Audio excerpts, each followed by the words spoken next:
Really looking forward to this one. It's NXT Gold Rush, ladies and gentlemen. A 2-week event. That's right, we've got a night 1 and a night 2 to look forward to. On today's video, I'm going to discuss night 1, 4 matches to go through, including the return of Seth Freakin Rollins to NXT. If you stay towards the end of the video as well, I will be discussing night 2, what we know so far briefly also. But let's not waste any time getting straight into it. The World Heavyweight Championship. The challenge was put out by Bron Breakker, NXT's Bron Breakker, to go against Seth Freakin Rollins. And of course, Seth appeared on the Tron this past Tuesday, accepting the challenge as well. He'll be making the return to NXT for the first time in well over a decade this Tuesday coming up. And of course, Seth Rollins was the first ever NXT champion, won it in the Gold Rush tournament as well. I love the fact that that name has been put here into this show as well, against Bron Breakker, arguably the most dominant champion in the modern era of NXT. A match that for me also is perfect of why it's on this show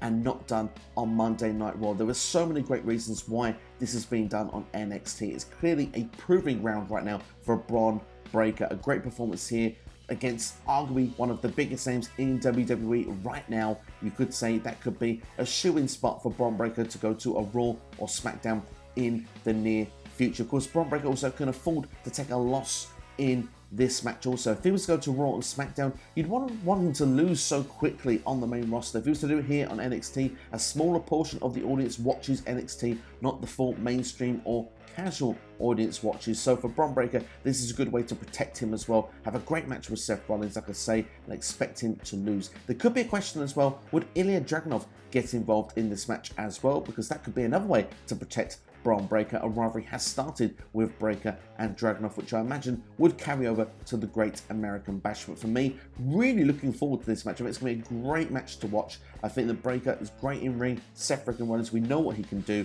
The World Heavyweight Championship coming here as well. Is it going to be a ratings boost? I hope so for NXT. It's of course one of the main reasons why they would do this, and it is stupid not to. It seems like a good idea here on paper. It ticks a lot of boxes, this one. Really looking forward to it, as I said. Seth Freakin Rollins is my prediction here. I think it's going to be a great match between these two. Certainly a lot of buzz going around NXT with this match being announced. Not the only talent coming from Monday Night Raw to NXT. Dana Brooke came to NXT as well. She'll be taking on Cora Jade in a match here on this show as well. Of course, these two were eliminated in the Battle Royal to determine the #1 contender for Tiffany Stratton. Thea winning, of course, that Battle Royal. Talk about her later in this video. But of course, Dana Brooke and Cora Jade now have a little bit of beef with each other. Cora Jade, of course, saying she would have won the Battle Royal if Dana Brooke had not appeared in the Battle Royal to begin with. So yeah, I'm looking forward to this match. Should be a bit of fun. As Tiffany Stratton is the women's champion, and I'm going to say now, I think she will more likely retain that championship. I think Dana Brooke is being positioned here as being a future contender for the NXT Women's Championship, and it wouldn't look so bad at this point for Cora Jade to lose to Dana Brooke either. Like I say, someone with plenty of experience being on Raw and SmackDown over the years. Dana Brooke to pick up a win here to position herself to go for a championship opportunity, for me, makes the most sense. If Cora Jade was to win, you've got heel versus heel going forward, and for me, that doesn't add up right now. Following this, we've got the North American Championship match as well. Wesley going against Tyler Bate, and Mustafa Ali is going to be the special guest referee, someone who's been very keen on making this match happen. It does make me question the motive of Mustafa Ali. I'm guessing, well, it's no surprise, I imagine he would love to be in the North American Championship picture. Mustafa Ali, of course, also has been on Raw, SmackDown, is a free agent right now. Dana Brooke has also been explained as a free agent, even though she was drafted to Monday Night Raw, but reasons, we move on. Mustafa Ali, for me, I think certainly could be someone that would be a future North American champion. What's he going to do in this match? Is he going to do something strategic to make Wesley lose the championship? Is he going to find a way to get Tyler Bate out of the way? Or does he want to see both guys just wear themselves out and wear themselves down to the point that he thinks he can just pick the bones when it comes to the eventual winner of the match? Almost feels heelish tactics. I'm not sure I'm ready to see Mustafa Ali as a heel at this point, but certainly let's look at the two combatants in the match themselves. Tyler Bate, Wesley, both phenomenal performers.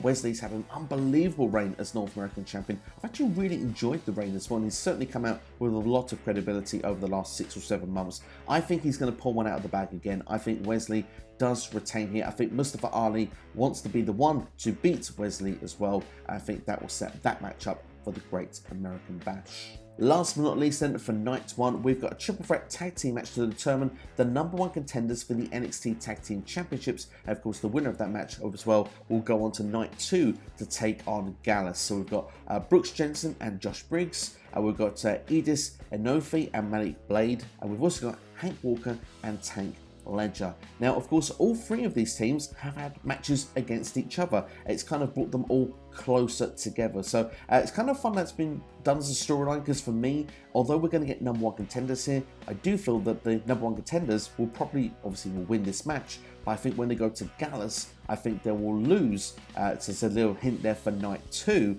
And what I think as well, this storyline's not finished. You don't have all these teams going, you know, let's face my tag team partner, or we all come out the other side and everything finishes rosy. There's actually a couple of ways you could do this. You can actually have the team that loses this match break up, or you can have the team that wins this goes on to go for the tag team championships and then doesn't get the job done. And then obviously they think, well, hang on, we can't win these championships, therefore we're not good enough as a team, therefore we break up. We could have even more than one team here that could break up. But if you look through the teams, Brooks, Jensen and Josh Briggs, they've had the storyline already where they've had multiple weeks of, you know, not being on the same side, having the match, and now they're back on the same page. Now that they're back together, I don't see them splitting up again. But the other 2 teams, there's a big question mark on both of them, whether they will stay together or break up. When you look actually at the team of Hank Walker and Tank Ledger, they've just got together. To be honest, they look like they've been thrown together in my opinion. It wouldn't be such a miss for that tag team division, but also it gives them something to do in NXT, so perhaps maybe from a creative standpoint, they should stay together for the longer term. But also they were the second team to have the friction, or let's say the one-on-one match for one another to actually get to the other side. Enofe and Blade were the last team to do it. And of course, they've been stuck in catering for a very long time now. It's good to see them back in the mix, but it does make me wonder if that's the team that will break up from this, win, lose or draw. Enofe for me could be the one. He took the pinfall in the match against Blade. I reckon he could be the one that could turn heel, turning on Blade, and then it could lead to a program with them two going on further down the line.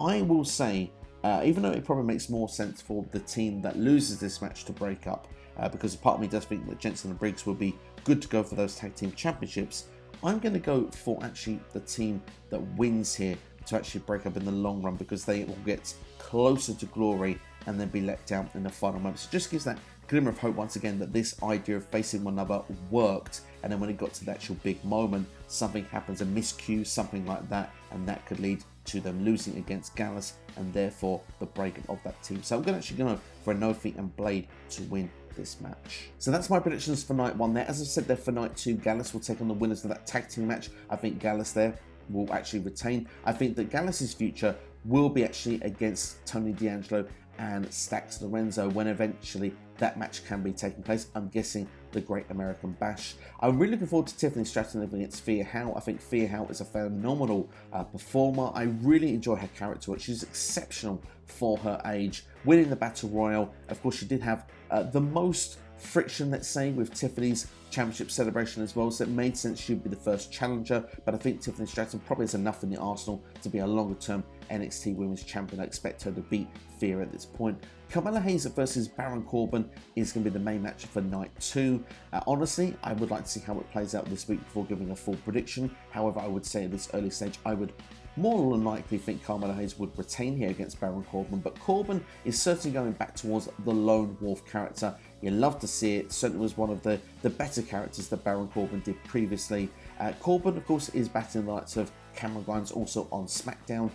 So this could be a way to bring Carmelo Hayes onto the Blue brand. Also, he's already appeared once. We've seen Carmelo Hayes and Baron Corbin being pulled apart on SmackDown. Is this another way to flirt with another top NXT talent to get them called up to the main roster at some point in the near future? That is something that remains to be seen. But at this early stage, I would say that I think Carmelo Hayes would retain. But you think of all these championship matches on a Gold Rush show, one championship somewhere would change hands. I wonder what one that would be if one was going to. But that's my preview and predictions there for NXT Gold Rush. You've got the full predictions for night one. You've got a preview there for night two with some early picks as well. But it's now your turn to get involved in the comments below. Who are your winners and losers for NXT Gold Rush in 2023? If you've enjoyed the video, make sure to like it as well, share it with a friend, and subscribe to SCW as well. And check out some of the videos on the side of your screen right now. I'll be back tomorrow for a live Q&A answering all your questions in the wrestling community on WWE, AEW, and much, much more. Turn on notifications right now so you don't miss out when that video goes live, and you can join in